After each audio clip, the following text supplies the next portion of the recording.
በሻው ጋር ስንት ወር ሆኖሻል?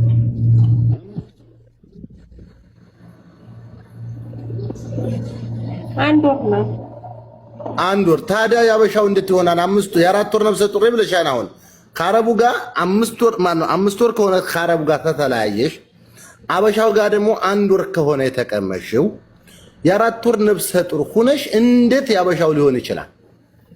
በምን አይነት ሂሳብ ነው? እስኪ ንገሪኝ አንቺ በአንቺ አረዳድ። ያንንማ እኔ ራሱ ስለማውቅ ነው። እንዴት ራስሽ አዳምጪኝ። ይኸውልሽ ከአረቡ ተተለያየሽ 5 ወርሽ ነው። 5 ወርሽ ነው። አበሻው ጋር ከመጣሽ ገና 1 ወርሽ ነው። አሁን የአራት ወር ነፍሰ ጡር ነሽ። እንዴት ብልሽ እንዴት ሆኖ ያበሻው ሊሆን ይችላል? እስኪ ንገሪኝ ቀስ ብለሽ፣ አትደናገሪ፣ አይዞሽ።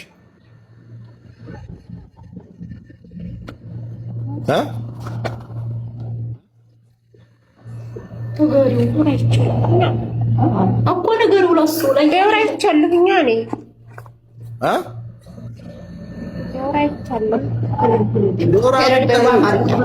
አሁን አንቺው ባልሽኝ እኮ ነው። እኔ አላውቅም እኮ አንቺው በነገርሽኝ የአራት ወር ነፍሰ ጡር ነሽ አሁን አይደለም? የአራት ወር ተወሽ ከአረቡ ከመጣሁ 5 ወሬ ነው አልሽ። ልጁ ጋር 1 ወር ተቀምጫለሁ አልሽ። በአጠቃላይ 6 ወርሽ ነው አሁን።